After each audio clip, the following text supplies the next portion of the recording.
It was a horrifying and blood-curdling scream that echoed from the heart of the jungle. Driver Albert suddenly stopped his bus, and a passenger from the back called out, "What happened, brother?" "Stay quiet and stay in your seat," Albert replied nonchalantly. He tried to start the engine again, but it failed. The bus had broken windows, and his mechanic had promised to fix it in a few days. Today, he had to get the passengers to their destination, for which he had made prior bookings. Trying the key again proved futile. Then, he lifted his gun, always kept during his travels, got off the bus. The full moon shone brightly, creating an eerie atmosphere in the jungle where trees were closely intertwined. A cool breeze brushed against him, and he heard a chilling scream. It wasn't an ordinary animal. No, animals don't make such sounds. Perhaps a person was trying to produce such a voice. Suddenly, the scream became clearer, sending shivers down his spine. The terrified man was no stranger to fear. Nothing in the world could scare him. His nerves were made of steel. Besides being a driver, he was an excellent hunter, having witnessed countless dangers in these jungles. However, today, in the forest of this village, a mysterious sound shook him. This time, the sound was louder and more distinct, as if numerous creatures were making it simultaneously. Albert sensed that the sound was getting closer, or maybe it was his imagination. With determination, he firmly held his gun, stood tall, facing a battalion of trees where bats silently circled in the sky.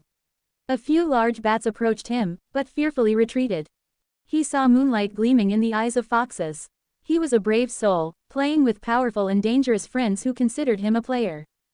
But now, due to a terrifying sound, his own state was becoming pitiful, and embarrassment crept over him.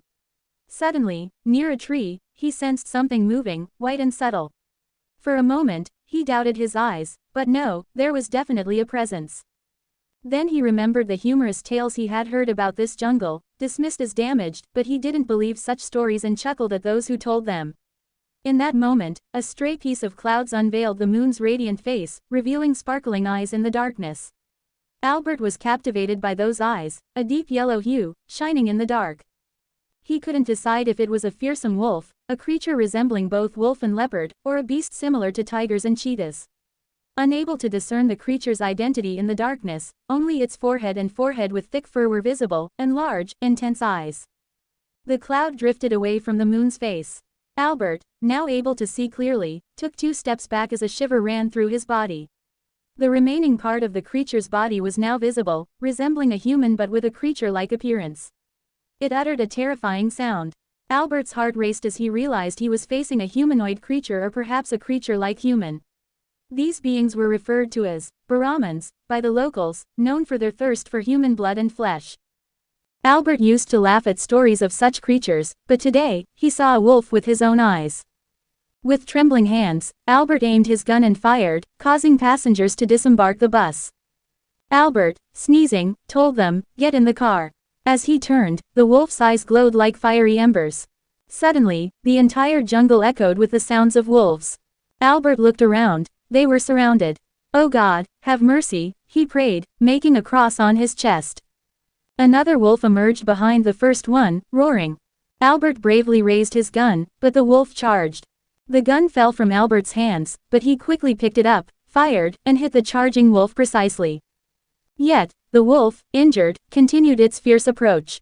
Albert, showing no fear, lifted the gun again, turned it around, and with all his strength, struck the injured wolf on the head. The blow was so severe that even a lion would retreat after such an encounter. A human-like wolf, smiling, watched the spectacle. 2 more wolves appeared behind Albert. Realizing he couldn't face them alone, screams of passengers began, but Albert, without turning back, skillfully maneuvered through the crowd, leaving them as prey for the wolves, saving himself by sprinting towards the river. He had seen the broken bus windows, and fortunately, the river was ahead. Running blindly, jumping over ups and downs, he reached the river he had noticed earlier on his journey. He had resolved that in the face of danger or injury, one should jump into the water without hesitation because neither wolves nor blood-sucking creatures could cross the water. Luckily, he was in front of the river at that moment. Desperate to save his life at any cost, he jumped in. In the morning, George's eyes opened to the sound of the doorbell. "Looks like Catherine's here," he muttered, blinking. George, the only doctor in his village, was awaiting his sister Catherine, who was returning from the city with her husband. He hurried towards the door, expecting to see Catherine, but it wasn't her, someone else stood there. The message delivered made him shiver, and he quickly ran back to his room, grabbing his bag. His wife, concerned, asked, "What happened, dear?" Ignoring her, he swiftly prepared his horse from the stable and headed towards the town. His wife watched him with growing anxiety. Today, George's house was bustling with activity. More than a usual Sunday service. Being the only doctor in the village, everyone knew him, and they were guiding him to the church where a monk led him to the council of the church members with Father Anthony, wearing the robes of the Franciscan order. Father Anthony approached George upon seeing the worry on his face. "I deeply regret, Mr. George, may God shower his mercy upon the departed souls." "Have they both passed away?" George inquired, concerned about his sister and her husband. "All the travelers have perished. Those who survived, we had to eliminate, for the venom this creature injected made their continued existence a danger to us all. You know that once bitten by this demon, a satanic spirit takes hold, and they become bloodthirsty." Tears welled up in George's eyes upon hearing this. "But we haven't dealt with Catherine yet," Father Anthony said. "What, Catherine is alive?" George asked, startled. "Sure. Currently, he's alive because there's a 9-month-old baby in his belly, and God prevents us from harming any innocent and sinless." The police and our men immediately reached the scene upon the sound of a foreigner's scream, where the unfortunate passengers of this ill-fated bus were being attacked by wolves. The police also attacked them, causing them to flee. "Catherine has also been injured badly." "Can I meet Catherine?" George asked anxiously. "Sure, meet my son. But keep a little distance," Father said. George entered a room in the monastery where Catherine lay, her hands and feet bound with iron chains. "George," Catherine cried out as she saw him. "Catherine, my dear sister, forgive me. I couldn't reach you in time," George said, tears in his eyes. "George, will these people kill me?" Catherine asked shivering, and George couldn't give her an answer. She smiled helplessly and then, with a sad tone, said, "Yes, these people will kill me, and I don't want to live anymore. I want to go to my husband. But promise me one thing." She then touched her stomach. George looked at her with cold, questioning eyes. "Yes, promise me, you will protect my child. No harm should come to him. Tell his mother that she couldn't see him, but she should always remember to love him." "Promise, George, by the oath of Jesus Christ, promise," Catherine said, crying. "I promise. I will protect him." George also couldn't hold back his tears. Suddenly, a nun entered the room with a tray in her hands, containing a towel and a basin of warm water. Both of them told George to leave. George left, and the door was closed behind him. He started pacing restlessly, pondering about the child. God knows what kind of child he would be. It felt like time had come to a standstill, each moment echoing with the screams from Catherine's room. George's heart raced with fear. Then, behind the closed door, the faint cries of the fragile child reached George's ears. The door opened, revealing a tiny bundle in Martha's arms. She approached George, saying, "Meet him, Mr. George." George looked at the newborn, fragile as a fresh rose, and held him close. As he was about to leave for home, Father's voice came from behind, "Won't you meet Catherine for the last time?"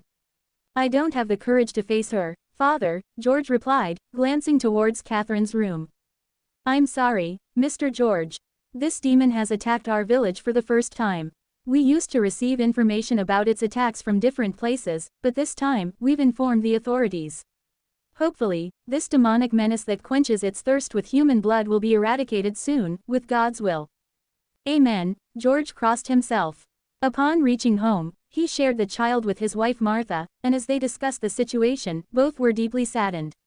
They had no children of their own. Martha, cradling the fortunate child in her arms, marveled at his resilience. "Look how precious he is. He's already holding his head up." "What do you mean?" George asked with curiosity in his eyes. "Brother, babies usually can't support their necks until about 4 months. If you lift him, you'll need to support his head underneath to prevent his neck from drooping. But look, he's already lifted his head without any support." George, astonished, looked at the child and said, "Some children just have extraordinary strength." As time passed, they named the child Lucas, who, at the age of 2, showed unusual traits. He never cried, never caused trouble, only laughed and smiled. He would run behind the chickens and their chicks, his eyes shining beautifully with thick lashes, and a special mark above his nose. In the village, people still heard tales of beastly attacks, strange and astonishing. If an outsider heard, they wouldn't believe. Most villagers visited George's pharmacy to inquire about Lucas, concerned about his well-being. As the stories of Catherine, attacked by the beast, circulated, they wondered if Catherine's blood had mixed with the creatures, silently affecting Lucas.